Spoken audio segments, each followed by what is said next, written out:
YouTube. How we doing, family? It's your boy, Yo, and this is another episode of the Ballpark Show. I go through every MLB game every day and try and narrow it down to the plays that I personally see the most value in. Today's Tuesday, August 19th. I have 4 games and 4 props at the end, so stick around. I do this every day for free, so please leave a like, subscribe to the channel, and let me know your favorite game in the comment section below. Without further ado, let me get into today's recap.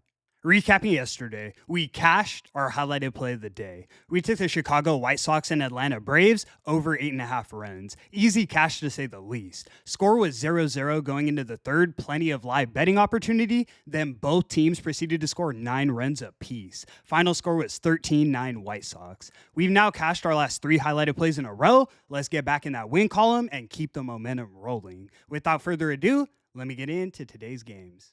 In our first matchup, we have the Toronto Blue Jays in Pittsburgh taking on the Pittsburgh Pirates. Blue Jays are minus 150 on the money line, and the total is 8 runs. On the mound, we have Max Scherzer going for Toronto, and we have Mitch Keller going for Pittsburgh.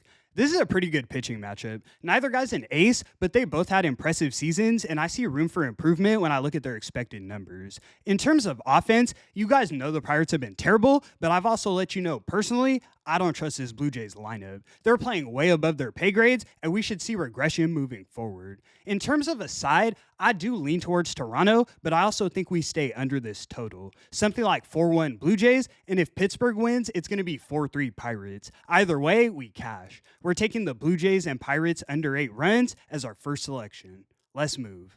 In our next matchup, we have the Baltimore Orioles in Boston taking on the Boston Red Sox. Red Sox are minus 142 on the money line, and the total is 9.5 runs. On the mound, we have Tomoyuki Sugano going for Baltimore, and we have Walker Buehler going for Boston.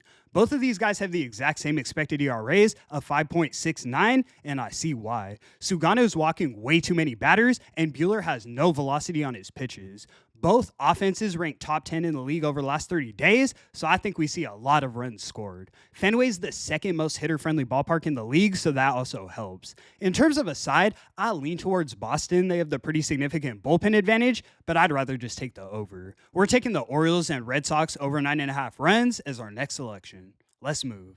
In our next matchup, we have the Oakland Athletics in Minnesota taking on the Minnesota Twins. Twins are minus 149 on the money line, and the total is 8 runs. On the mound, we have Jacob Lopez going for the A's, and we have Joe Ryan going for the Twins. I like both of these starting pitchers. I'd obviously give the slight edge to Joe Ryan. He's got a 2.7 ERA and stellar expected numbers, but Lopez is no slouch himself. 19 starts, a 3.3 ERA, and just a 3.4 expected. I see the vision.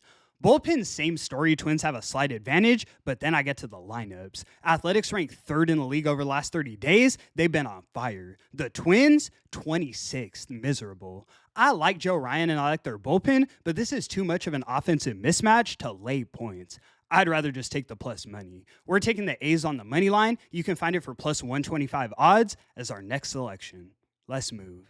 In our last and final matchup, we have the San Francisco Giants in San Diego taking on the San Diego Padres. Padres are minus 240 on the money line, and the total is 8 runs. On the mound, we have Kai Tang going for SF, and we have Nick Pivetta going for San Diego. This is obviously a huge mismatch. Tang comes in with a 9.9 ERA, but I see the vision in his game. He gives up a ton of hard contact, but he has the velocity, so when he starts getting strikeouts, he'll be dangerous. He's not getting strikeouts right now, though. Pavetta's been outstanding. He is expected to regress, but the only hole I see in his game is the walk. He's getting strikeouts, so I think he'll fare well against the Giants lineup, who ranks 17th over the last 30 days. Padres have the better starting pitcher, better lineup, and slightly better bullpen. I think they win this one by margin. Let's be real, they just lost 4 in a row, swept by the Dodgers in Game 1 last night. They should bounce back in a big way. We're taking the Padres on the run line. You can find it for minus 105 odds as our highlighted selection of the evening. All right, guys, let me get into those props. 4 for today. Let's sweep it. I've been getting crushed recently, but we're cashing today.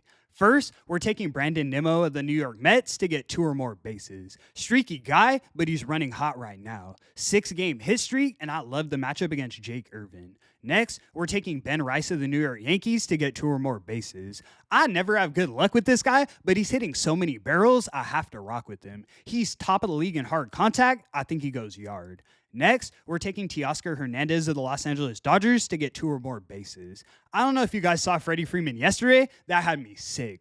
4 bases and a run when I have 2 runs or RBIs. Can't make it up. Teoscar, though, is making a ton of hard contact, and he always finds extra bases in cores. Last but definitely not least, we're taking Jackson Merrill of the San Diego Padres to get 2 or more bases. Bounce back day for the Padres, and Merrill has a 1.0 OPS against Tang. And that's going to conclude today's video. Thank you so much for tuning in, guys. 15 and 12 on all highlighted plays in August, and the streak starts now. Let's go get number 16. I appreciate the support so much. I do this every day for free, so please leave a like and subscribe to the channel. It's your boy, yo! And until the next one, I'm going to catch y'all. Peace.